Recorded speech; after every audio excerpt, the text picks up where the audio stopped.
how does it feel to make that first million? When we made the first million, I remember my ex-partner, I remember I was out for lunch or something and he called me and said, dude, let's just buy cars with this money. Let's not pay salaries. We started winning smaller banking projects. In 2022, we won one of the biggest digital banking projects in the world. I mean, that project was worth about 2.3 billion rand. Because life is all about being ready to take advantage of opportunities. It's not that opportunities are not there. It's just that most people are not ready to take advantage of them. A big problem about entrepreneurs is building reserves. We don't think about that. We don't think about. Welcome to another edition of Mindset Profits. And thank you to XM for sponsoring this video.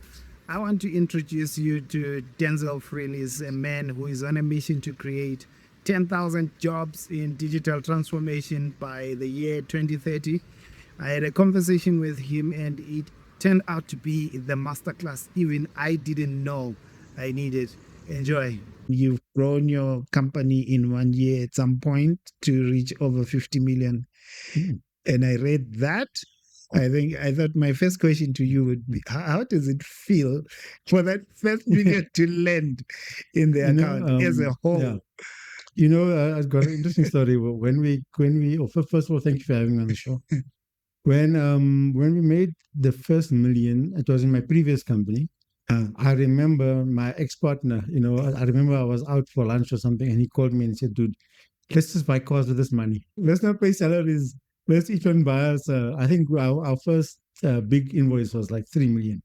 And we said, the first time you see that amount of money in any bank account, you're like, wow, is this really happening? But obviously we didn't buy the cars. We paid salaries, yeah. You paid the salaries. Yeah. All right. How old were you then? That was about 13 years ago, right? So I was about in my 30s. Yeah. Yeah. You've built Mpilotech to this amazing organization that we read about, and you do a lot of social media. You share a lot and you teach a lot on social media. And I think when I heard that you were coming, I was happy because it's an opportunity for us to ask, what does it take to be that kind of entrepreneur that builds a business, to be a multi-million rand business? Where does your journey begin? So I obviously started off, I studied computer science at university. I spent the first couple of years trying to become a master at what I do. I believe you really have to. The technical mastery has to be there before you start a business, right? Yeah. I was trying. I moved up the ranks in terms of being a technical guy. I went almost to the most senior person. Then I decided, let me try and start the business. But I was doing it part-time. Trying to do stuff part-time, but having a full-time job. Then it's almost about 20 years. November will be 20 years, so December around there, right? I then, my daughter was born, in November 2005, right? And, my ex-wife and I, we both from Kimberley. She went to Kimberley, took my daughter, so I was alone at home. And then I found this book just laying around there. I was bored, now the wife and the kid is gone. There's just me. I found this book called The Alchemist. I love that book. Yeah, it's an amazing book. Everybody that I know, I try to encourage them to read it. I literally read the book Tuesday, Wednesday, Thursday. Friday, I went to Kimberley. I told my wife then, I asked her, you never tell them. I asked her, can I resign on Monday? The book says the universe helps you, conspires to help you achieve a destiny. And I was shocked that she said, okay. We just had a 1-month-old baby.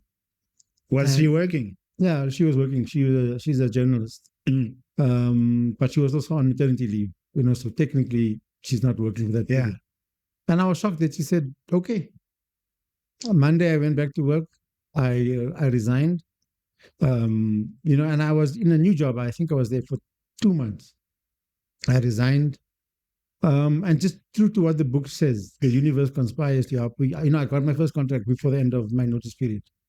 Whoa! I something just fell in my lap. We were doing some work for Royal Bafokeng. We built some systems for them. And again, literally, I said, before I ended my notice period, I had a first contract. So then we started working. Yeah. How So big that was this contract? Is this the 3 million that no, confused you guys? This was a couple of 100,000, but I mean, almost 20 years ago, It was a lot, yeah. 500,000 is a lot of money. But then in that business, I did all the work. I wrote the code, did business development. So that was one of the lessons that I've learned. You can't do everything. Even especially in the tech business, because writing the code takes a lot of time. So I got a young guy, Lucky Modiba. He was my first employee. We got a small office. You won't believe the office we had. We had an office in Saxon World on Oxford Road, but the actual house that we had a cottage in a bigger house, right? Yeah. But the house was burnt down. So it was somehow this house burned down a couple of months before. But there was a small room, 2 rooms. We took that office. It was such crazy working there. We're working till 2 o'clock in the morning, and we feeling scared that we're going to be robbed, all of these things. And actually, the first night in the office, we had. I'm unfortunate at that stage. Laptops weren't a thing. We had these desktop computers. I borrowed like 10,000 rand to buy these 4 computers. We bought them. The first night, thank God, there was an alarm. Someone tried to break in there on the first night. Also, that's why each time you'd be waking, you'd be scared and conscious. Yeah. And they luckily the alarm went off. They ran away. And then after that, every night when we finish at 2 o'clock in the morning, Lucky and I would pack these desktop computers in my car. I would drive him home because he didn't have a car. He was a young guy. Drive him to the West Rand, drive all the back to the East Rand. So in the first couple of years, we worked like crazy. If you're looking at that though, and someone who's going to listen, because I think it's inspiring that you took that leap of faith, you resigned for entrepreneurship. Yeah, I don't think the backup plan was as ready. The backup plan was supposed to be I'm going to sell my house, and I didn't know it's not going to. That was part of the plan. Yeah. You were going to sell that. Yeah, and eventually I did, but the problem is I didn't. I'm not sure if I was brave or just naive, right?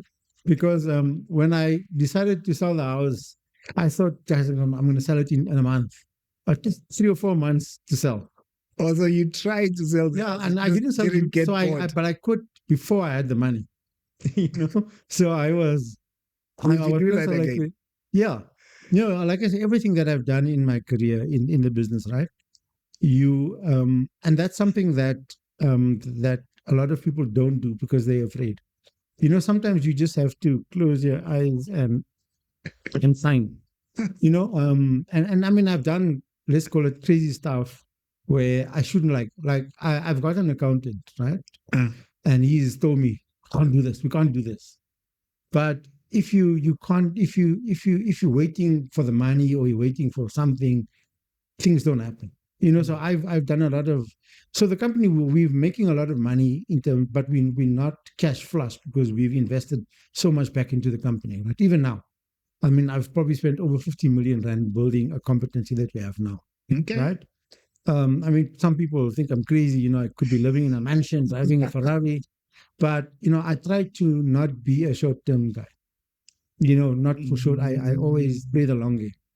So these investments that I've made is coming slowly but surely coming to fruition now, now.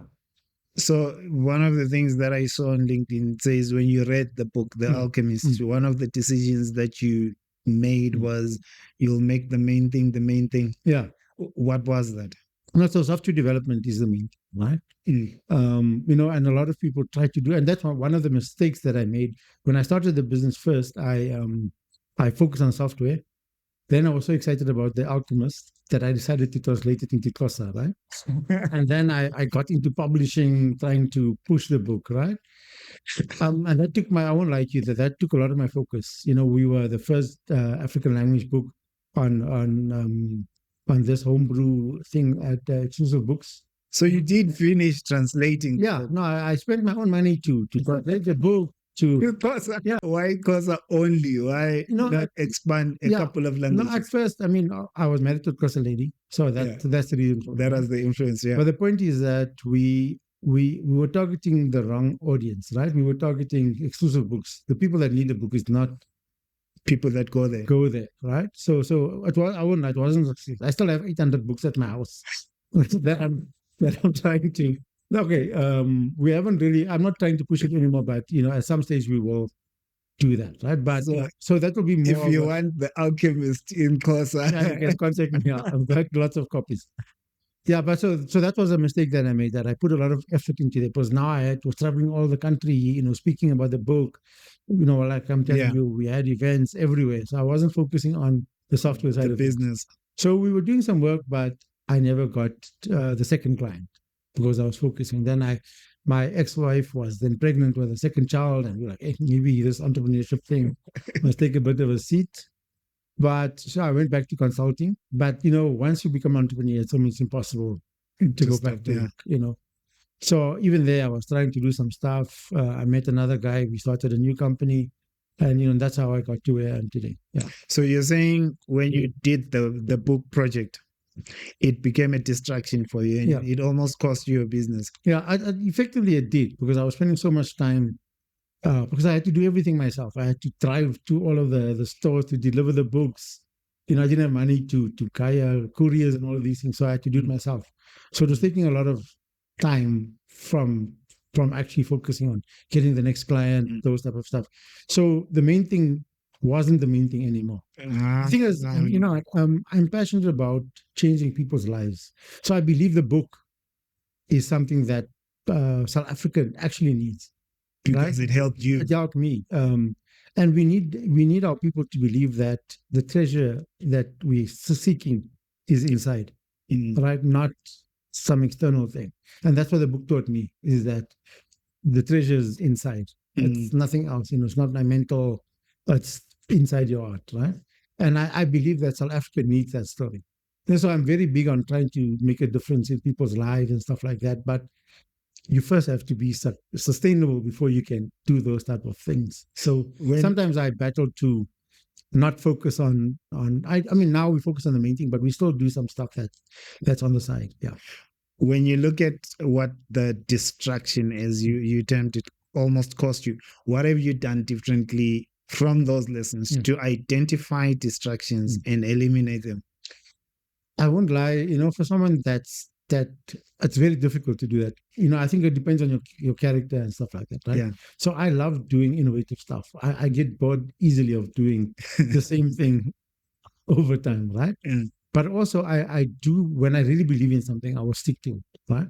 So for example, I brought some technology to South Africa in 2013. Right, it was an application development platform that this thing was revolutionary. I brought it, right, and you won't believe me, for 7 years I couldn't sell this thing. From 2017, no, 2012 to 2019, I made 0 cents. Right, I was making money elsewhere. But I was about to ask, how are you surviving? So I was making money elsewhere, but I believed in this technology, right?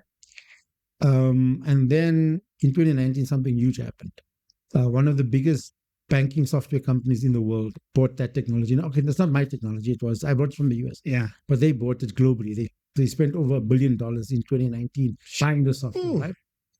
And then because we were part of that software, they came and we became the first partner in Africa. And things just went crazy from around. We started winning smaller banking projects. In 2022, we won one of the biggest digital banking projects in the world. I mean, that project was worth about 2.3 billion rand.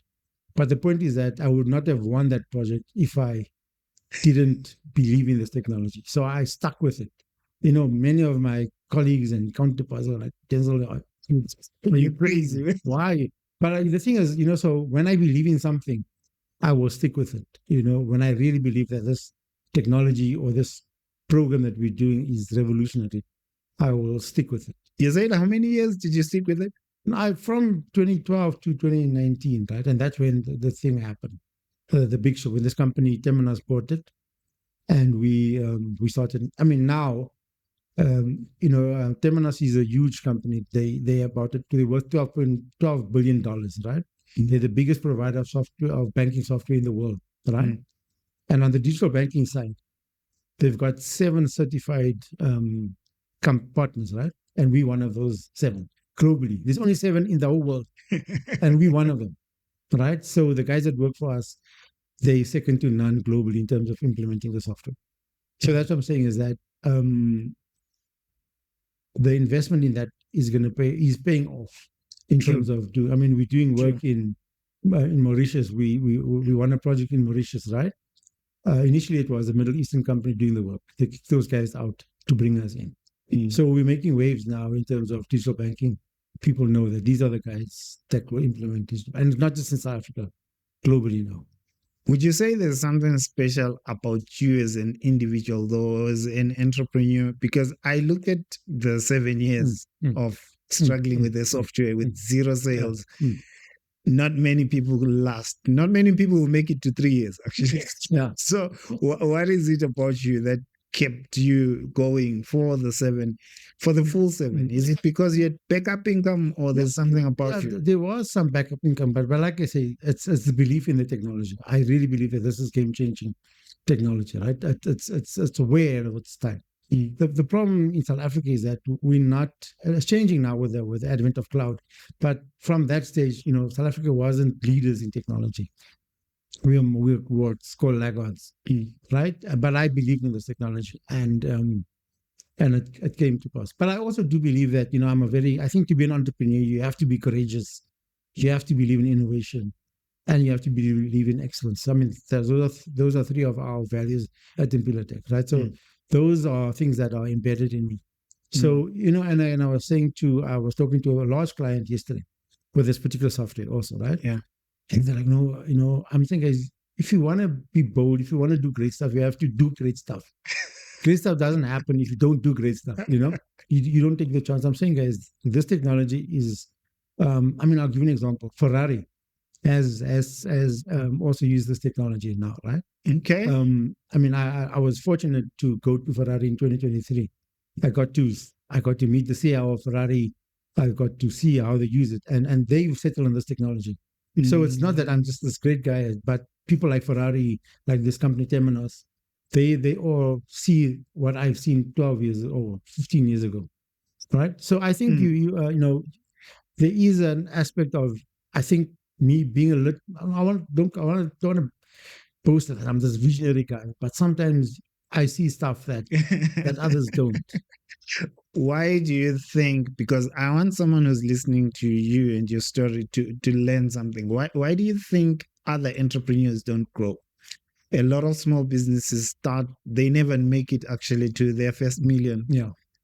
I think it's by being bold, and I think it's also because of not wanting instant gratification. So, like I'm saying to you, that first million, I made very little of it. Personally, I've invested all the money back. Right. So, like our business, there are 2 parts to our business. There's the resourcing side where we just provide resources, right? That's wildly profitable.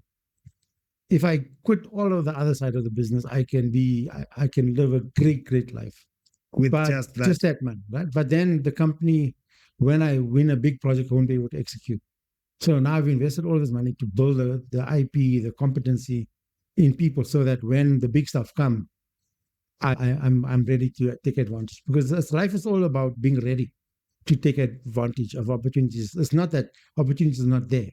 It's just that most people are not ready to take advantage of them because they haven't built to get up to that point. When you talk about reinvesting the profits back into the business, do you have like a working ratio that you use to say, of the profits, we use this percentage and we keep this percentage, or you just... Yeah, we just do it, right? We just invest. Again, some of my weaknesses, again, I'm a tech guy. I'm not a finance guy, right? So like I say, sometimes I will just close my eyes and go, we're doing it now, Despite we'll see we have to hire 20 people now. Right. But also, again, I've made some, big mistakes and stuff like that you learn from. Right. Again, I think the biggest thing as an entrepreneur, there's a lot of school fees that has to be paid. Right. But unless you actually learn the lesson, the school fees not, so I've paid lots of school fees. Right. And only now am I learning some stuff, Do you have an example? Yeah. Like, when we won this big project, right? Denzil says, guys, I'm a go big or go home guy. So we decided to get this fancy offices. Yeah. These offices are crazy fancy. It's expensive, you won't believe. We didn't need it, right? Yeah. But Denzil wanted it because we're close to the client. Where I wanted to make sure we can attract them. I mean, there are benefits. You could make it make sense. Yeah. But when I think of the numbers now, it doesn't make sense. How much we spent on that. But again, like I said, we use it because we wanted to attract staff, the top staff, we can't be working in the CBD if you want. I mean, we could have, but again, there's the extremes now. You don't have to go on this extreme. There is a middle ground. So I should have gone the middle ground. We went the extreme. But again, I've now learned that lesson.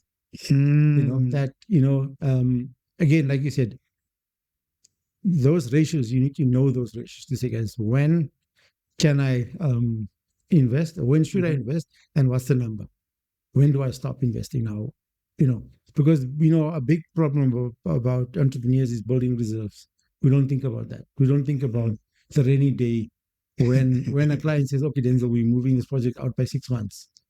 And then, oh God, what do I do now? So I think a big lesson that I've learned is also now to make sure that we start building the reserves.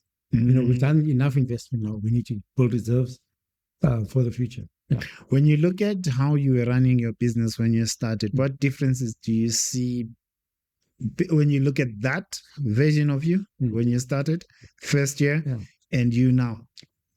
So I'm an entrepreneurial CEO, right? And the company now where we are, we've become a medium-sized business, right? Yeah. And we have to corporatize the business, right? So I won't lie, I'm not the guy for that. So that's why I've appointed, he used to be our CTO, I've appointed him as the deputy CEO with a vision that he will take over from me because he's more of a guy, he's entrepreneurial, but not as entrepreneurial as I am. So we're now building where we're getting to the point where we're corporatizing the business, right? And we want, his name is Motsalani, he's going to be taking over the business very, very soon in the next couple of months. As the CEO, I'll move to executive chairperson, but he's more the guy that will corporatize the business. And that's the mistake. So a lot of entrepreneurs, you have to decide, what do you want? Do you want a lifestyle business that's going to fund your lifestyle? Or do you want to build a legacy? Do you want to build, especially when you a 100% shareholder, then it's a lifestyle business because you've got no other shareholders to account to. So the company now, for example, we've just been onboarded at the JSE. They've got an acceleration program where they take companies that have high growth potential, right? And they also said, that some CEOs that join the program move over to not be the CEO anymore because, being an entrepreneurial CEO versus a corporate CEO is very, very different. And it's hard to change. I've had to change over the years where I've had to give over some of the power. Like for now, example, one of the great things is I don't get involved in technical stuff anymore. I don't have to write any code. I don't manage any of the projects. Motsalani and his team, they do all of those things. So that was hard to hand over that reins. But now, what was your reason for handing over? Because you can't do everything. Like I'm saying, you can't do business development. You can't do the. I mean, at a medium-sized business, the amount of administration is insane. Just even like, for example, from a BE perspective, right? Yeah. I'll give you an example. Obviously, before the 50 million, we were under, so we just added affidavit. You just sign the affidavit and then you get your level 1 certificate. After 50 million, generic.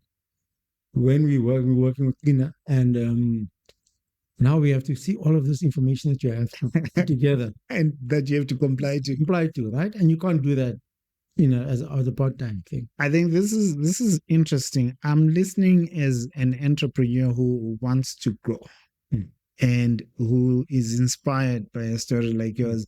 And I'm thinking, if I'm a business owner, how do I know that it's time to let go?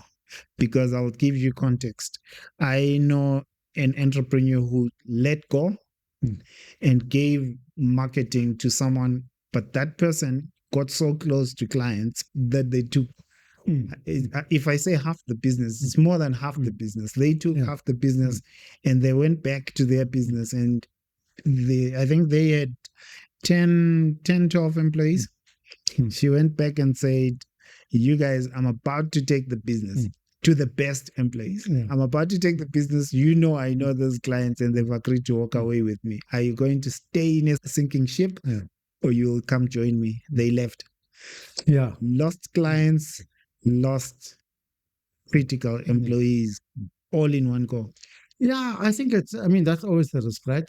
From my perspective is that I believe with the clients, I have the relationship, right? So my clients, again, the clients that we have are enterprise clients, right? Yeah. You can't just walk into Standard Bank and say, I'm taking over Standard Bank, right? So that has taken years to get, right? So I feel comfortable that any of my employees can't steal any of the clients, right?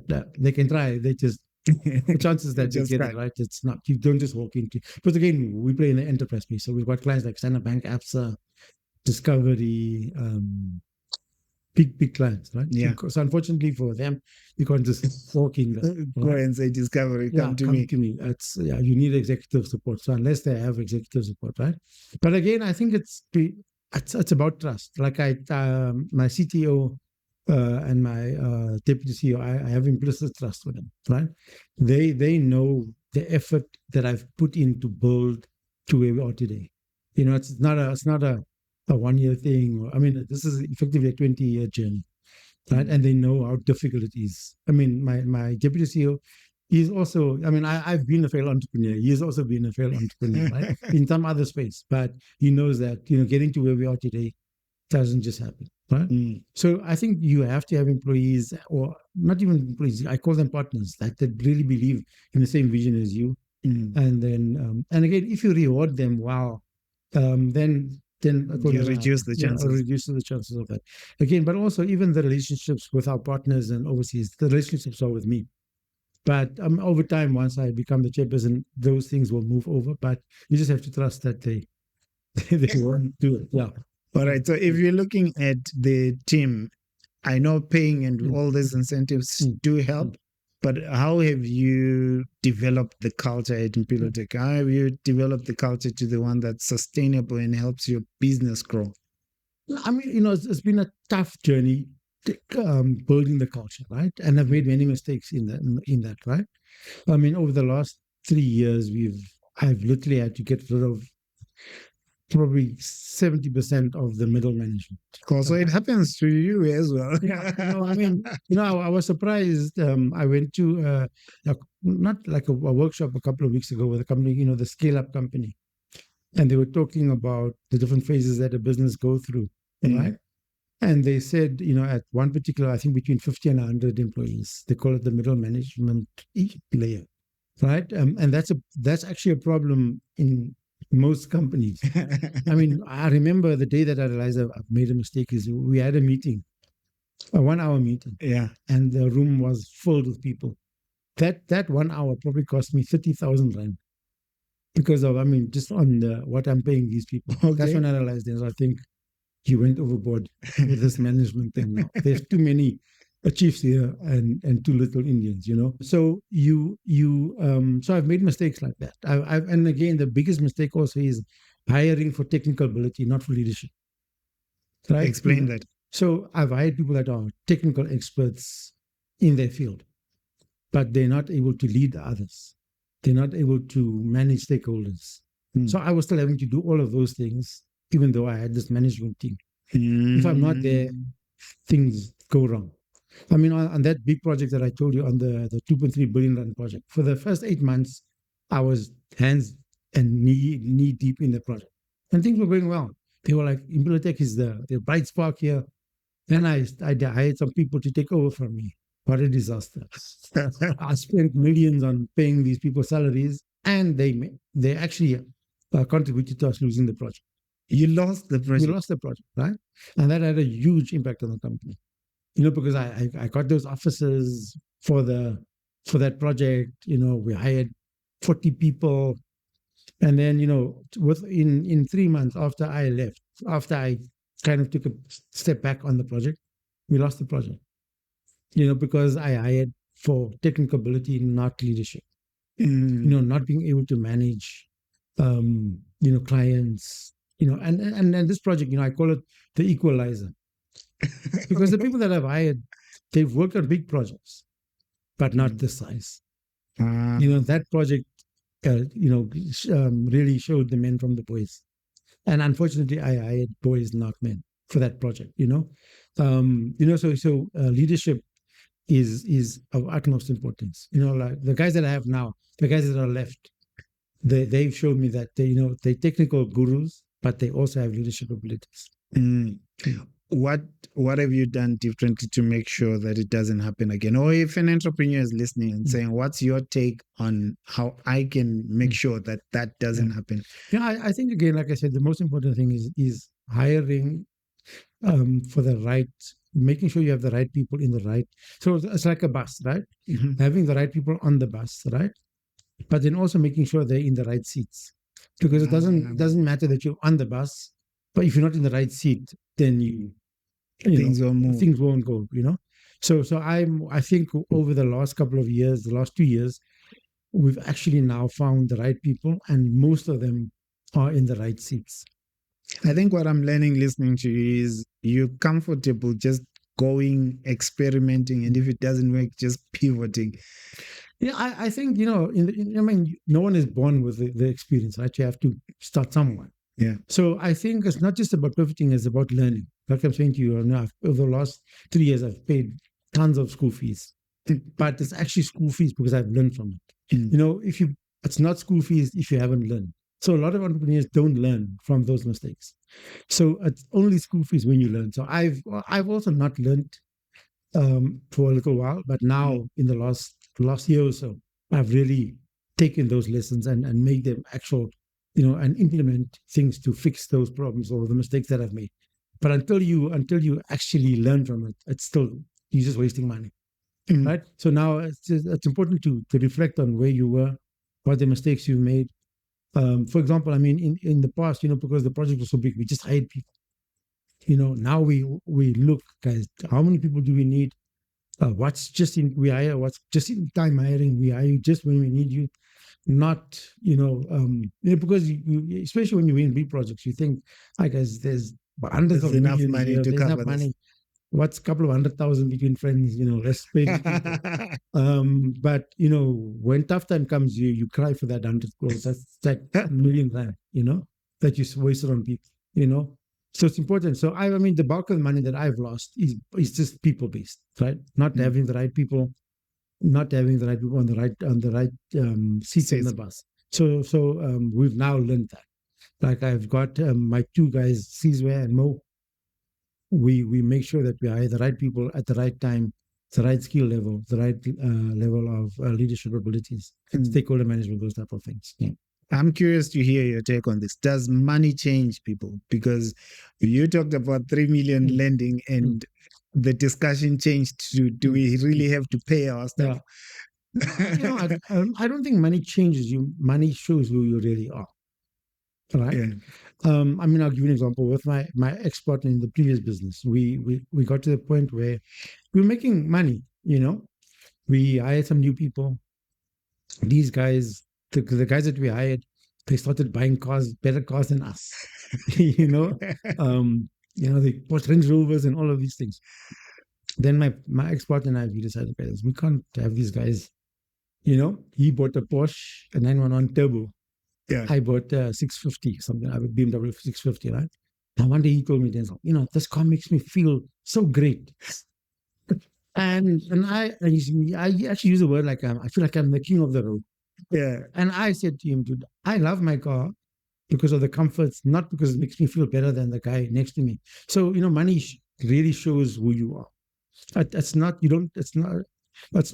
you, it just elevates who you really are. So, yeah. Have you ever been charitable or considered yourself charitable? Yeah, I mean, at the company, we've got a program called Unearthing Greatness in Unexpected Places, right? Mm. And this program, we look for people literally who have no skills in IT. So, for example, we've got a lady, Bonnie, who was a waitress 2.5 years ago. So I invested in her for 2 years to become a programmer, right? Other than that, Bonnie would have still been a waitress today.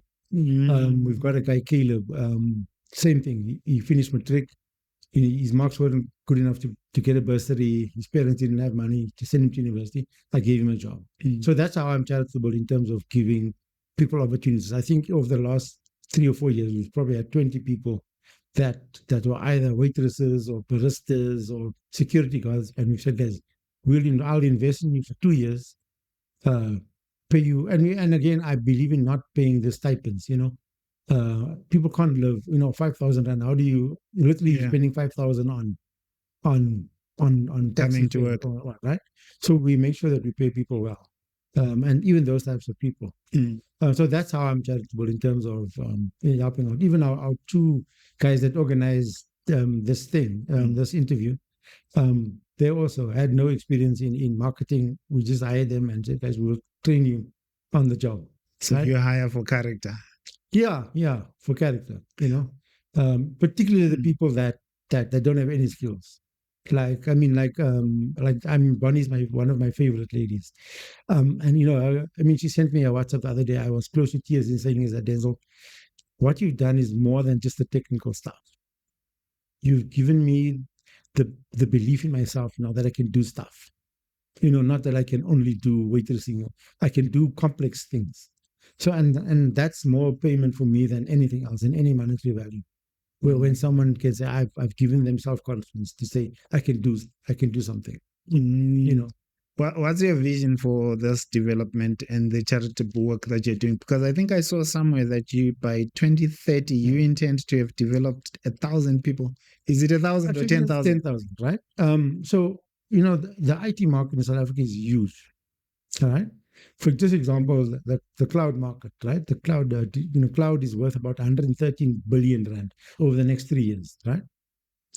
Now, 3 years. 3 years, right? Cloud is taking over everywhere.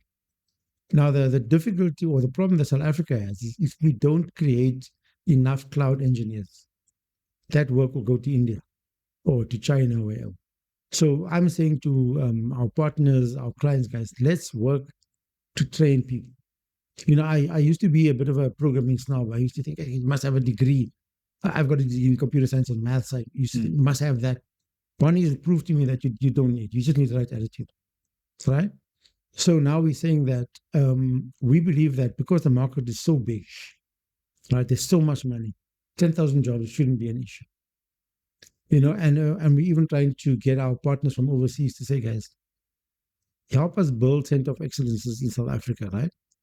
South Africa is catered. We can service the European market because of language, time zone, the skill. I was talking to someone yesterday about India. India is no longer cheaper than South Africa.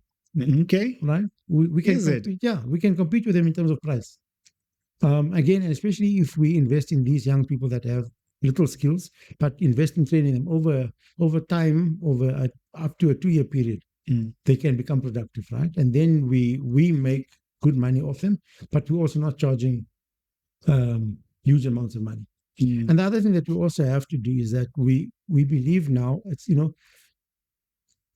we want to become a Pan-African company, right? Where we actually invest in skills in other countries.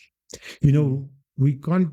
We don't want to be the next India where all the work is done in South Africa and we just export to the rest of Africa. We want to build center of excellences in other countries and stuff like that. And also, that's not just because we're nice people, but it's also in terms of salary, South Africa is way ahead in terms of what you pay in Kenya or those types of things. So it makes economic sense to build centers across the continent. Okay, I'm looking and thinking about young kids that are in university now, and thinking, are there skills that you see disappearing? Yeah, because you are in tech, you're in it. The tech is evolving all the time, right? So I'm sure you've heard of something called low code, no code, right?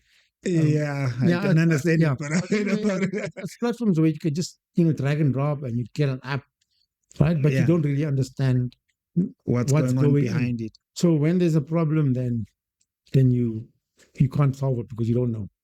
So so that's one of the things that we try to teach. We don't try to we use these technologies, but we also try to teach the back, what's in the background so that you can learn that. But to be honest with you, the most important skill is problem solving, right? Um, that's why, I would take a university graduate with maths and no computer science over a computer science person with no maths. Because maths proves that you can, solve Problem problems. solve. Some of the stuff I did at university, we asked the lecturers, what's the point of this? And they said, like, the only point of this is to solve problems, right? I don't know that there's this theorem called Fermat's last theorem, right? It's just a very complex math theorem. And some guy took 7 years to prove this, right? And they asked him, what is the practical applications? And he said, the only practical applications, if aliens come down to Earth and they know we can prove this theorem, they will know that human beings are intelligent. There's no practical application. It's a matter of problem solving. So that's what I'm saying is I do believe even some of the young people that I see, problem solving is not there. It's not as deep as it used to be. Even simple things. Like, we're trying to create a culture at the office where we're trying to say, guys, let's become 1% better every day. Right? Now you will think maybe that means I must become better at programming and everything. There's an example with one guy. I was sitting next to this young person, and this person didn't have a mouse. Right? And I could see that he's doing struggling. But he's struggling. And he's doing graphic designing work, right? And then I said to him, dude, a mouse will make you 1% better. Just ask your manager to get you a mouse. Simple as that. So it doesn't always have to be these big things. Just about what makes me 1% better every day.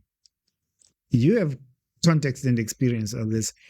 I was listening to, I think it's Dan Kennedy, and he was talking about 10x being better than 2x when it comes to goal setting. That if you set a goal to double your revenue, you don't really need to change much to achieve that goal if the goal is small, because you can keep your systems, work harder and get to that goal. But if you set a goal for 10 times the revenue that you're making, you immediately can see that the systems you're using will not get you there. Is that a principle that you apply in a way? Yeah, in the last couple of months, we came up with what's called our BAG, our big, hairy, audacious goal, right? Yeah. And a lot of people think I'm crazy. So our goal in the next 5 years is to get to 2 billion worth of revenue. Oh, right? I need coffee. No, it's possible. But I often meet people who. I met a guy, a potential investor, a week ago, and he said, "It's crazy. You must go relook at your projections and all of these things." And to be honest with you, I had to be nice and say, "Oh, I hear what you're saying," but I love people that tell me you can't do something, and I'll do it. So your goals have to be big, hairy, and audacious, because like you said, you'll never get there. Like I'm saying to you, if I decided that bibliotech was a lifestyle business, right? I could be earning 2 million rand a month.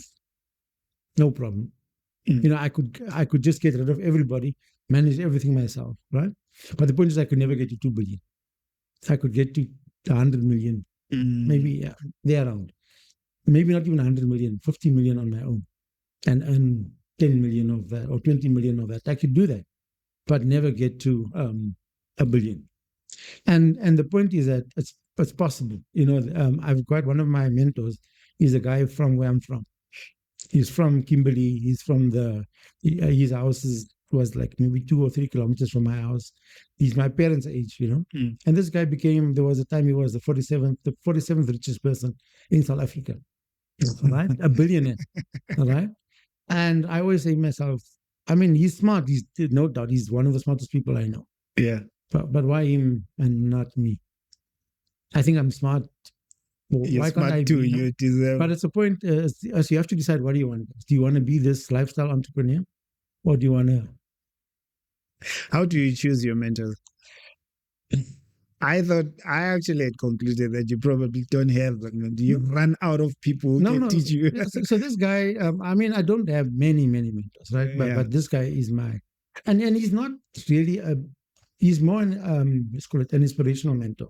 We don't really we talk about business, but not that much. When I engage with him, I talk about the personal aspects of being an entrepreneur. How does it affect your family? All of those type of stuff. Because entrepreneurship is hard. I mean, I've got divorced because of working all the time.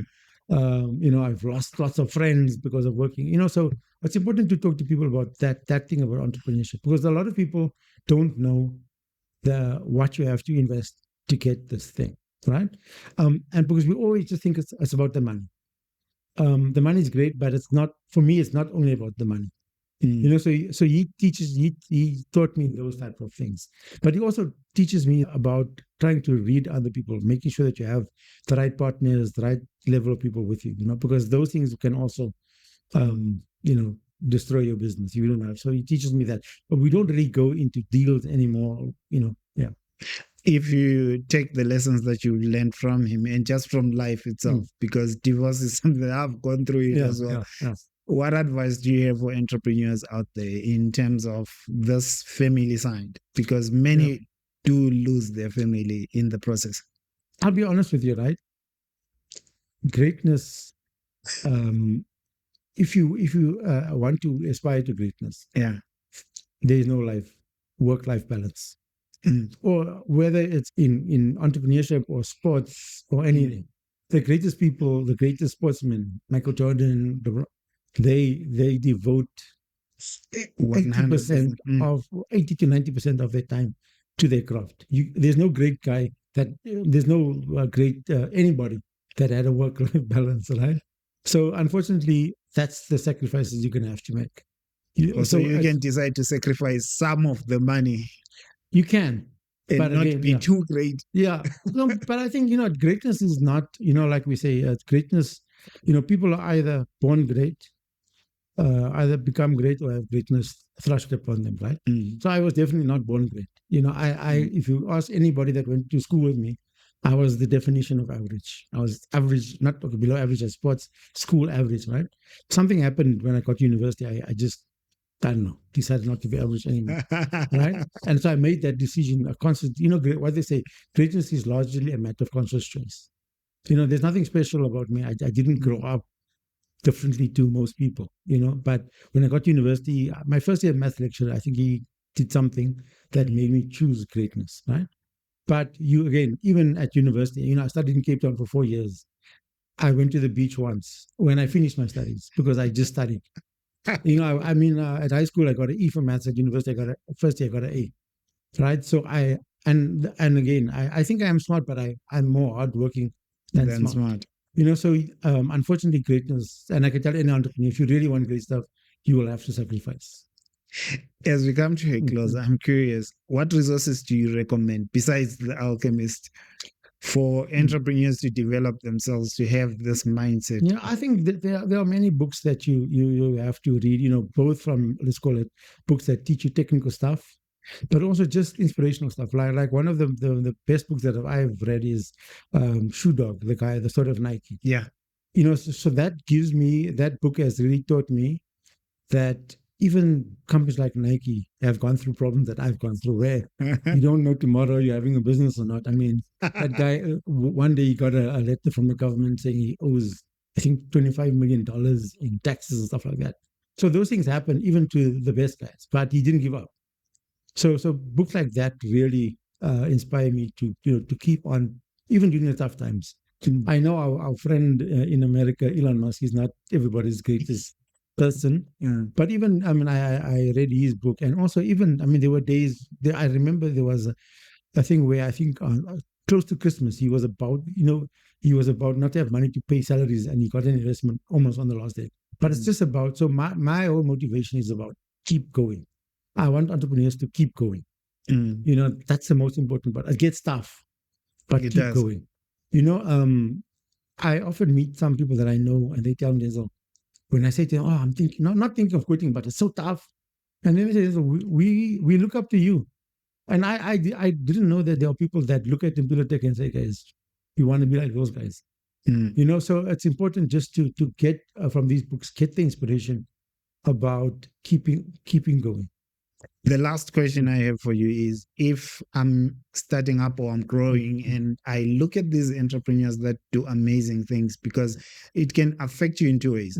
One, I can be inspired like you and all the people you're inspiring. But two, there are people that look at the guys that are doing well and get discouraged. Like there must be something special about them. I could never be that. Yeah, I mean, I'm proof that you don't need to. That it's literally 90% hard work. I think I'm a very smart guy.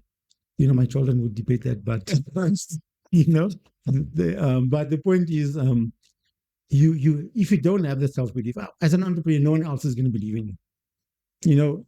More than 9 out of 10 of people would say, "Oh, dude, go get a job," including your family. My mother, Denzil, why are you doing this? Go get a job.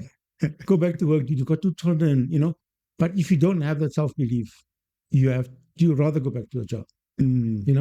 So I think there's nothing more important than having that self belief.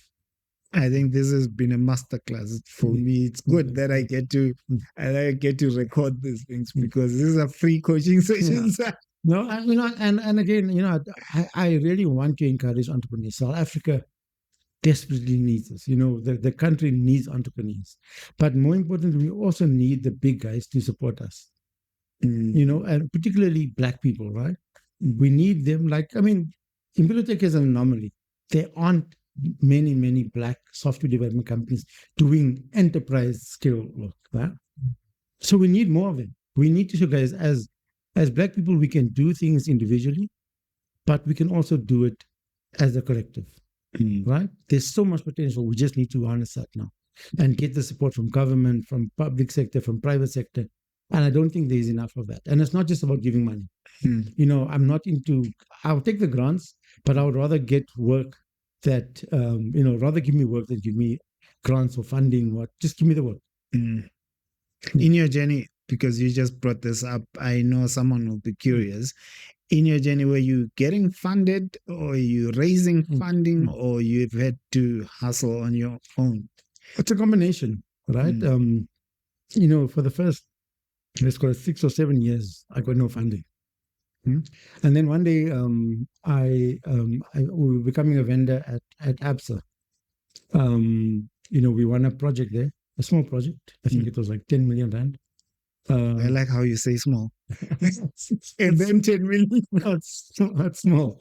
Over 1 year. I mean, yeah. Anyway, so I'm filling out the documents with the procurement lady. And she says, "Denzil, do you want money?" I'm like, "What do you mean?" She said, "No, we'll give you funding." I'm like, I didn't know about these things. We fill out the documents, we got funding, and then ABSA gave us funding because we were also part of the supply development program. Yeah. And then a couple of weeks later, I get a call from procurement to say, "Okay, by the way, we're going to give it at 0% interest." Sure, I almost fell off my chair. These things happen. And then, we got, at that stage, we got 5 million rand from ABSA at 0% interest. Right?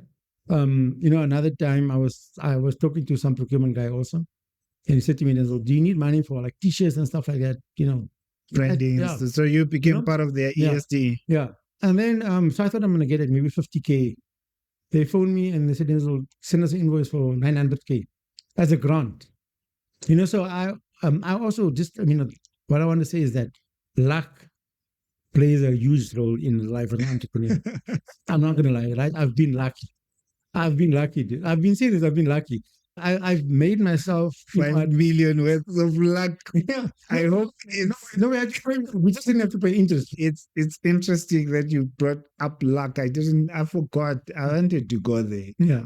But you bring it in such a cool way, and you explain with context how sometimes luck plays a part. But you are about to say you attract this luck. It doesn't just happen. Yeah, you have to be ready for the luck, right? There's a book called Good to Great, right? And this guy, he did research over, I think, 15-year period of companies that have beaten the stock market, right? And he's analyzed what they've done, right? And he's, one of the things is what's called level 5 leadership, right? And all of those leaders believe in luck. They believe it's not just their own abilities that have helped them. There is an element of sometimes just being at the right place at the right time. Meeting someone that You didn't plan to you meet. didn't plan to meet, and this happens. But again, you have to be prepared for the luck. If you can get an opportunity, and if you're not ready, that's what I'm saying is I've invested to when the luck comes, then I can do the work. When you say you have to be prepared, I get, because you've said one of the things you've learned so far is to build reserves. Yeah. And that definitely does get you ready for opportunities when they come. Yeah. What are some of the other things that you Yeah, I mean, having the right, like I said, the right technical skills, right? Particularly in a business like ours that requires human beings, right? So we need to build that. That's what I'm saying to you. Over the last 4 years, I've invested so much in this IP. And, and there were stages when the workers wasn't there. That we went through, like now currently, we had a project that was supposed to start in April, and the client said we're only going to start in October. Now I've got 30 people that don't have a project, right? But, so most people would have said, "Shut guys, it's over. Goodbye. We're retrenching you guys." But I will know that that's my IP. I can't just let them go. So I will do whatever it takes to keep them. So having reserve is important, but I think also just having the right mindset, having the right, you need to know what you need to implement in whichever field you are. You need to build that technical competency. You have to be technical masters of what you do. Like I said, in the digital banking space, we now one of the top companies in the world that does digital banking. I mean, the biggest bank in America can come now, and we will be able to implement the work because we were prepared for that. How do you choose people to collaborate with? I think it's the most important thing is about sharing shared values. Right? Do you believe in the same thing we believe in? Like I'm busy talking to an investor now, and the biggest thing that I'm sharing with them is giving back. Right? How do we impact South Africa's social fabric? Right? How do we create jobs? So that's a big thing. So if you're only about the bottom line, I won't talk to you. Yeah. Right? I'm saying guys, we're here not just to make money, but we're here to make an impact. Build and then not just about building a legacy, but South Africa, if we don't make a significant changes in the next couple of years, our unemployment is not sustainable. We can't continue having these levels. Right? And I'm saying IT, specifically cloud and digital transformation, that's a silver bullet that we have. So if you are a partner that don't believe in that, in case we only care about making money, I don't think I can work with you. Thank you so much for this masterclass. This has been food for the soul. Yeah, it's a pleasure. A coaching session indeed. What can we look forward to when it comes to Mbilotech? Yeah, I think we're moving big in the digital banking space, but we're expanding our operations now to look at banking in general, not just banking, so not just digital banking. But what we're also trying to do now is we're trying to build some of our own technical IP outside of the products that we have. So we've got some of the best products in the world, but we don't have our own. So we're not trying to build some of these things, but we're trying to do revolutionary things in the banking space. South Africa, you won't believe me, South Africa's economy is 3.5 times bigger than Kenya. We've got 10 retail banks. They've got 44. Sure. All right. So there's lots of space for more banks. There's a concept called challenger banks. So we want to enable the creation of more digital banks in South Africa. And we've got the technology to do that. So we just need people to invest and say, guys, let's take on the big guns. I mean, let's take on ABSA and let's take on Standard Bank and say, how do we create other banks? I mean, just think of this, right? I hope you work as a chief supporter. Why isn't there a Kaiser Chiefs Bank? They've got a couple of million supporters. Yeah. Why can't they create a Kaiser Chiefs Bank? I guess you've given an entrepreneur an idea. Yeah. So there are lots of, we need to use technology. Technology is not technology is just an enabler. We need people to think out of the box. Yeah. Thank you so much. And I'm curious to hear what you learned and what you think about the episode. But it was certainly a masterclass. I'm inspired. I think you had me we had a little project for 10 million. I thought, okay. Yeah. We need to work in life. But otherwise, thank you for hanging with us till this time. See you on the next episode. Let us know what you think, Ben. We want to bring more inspirational figures to give us these masterclasses. See you next time.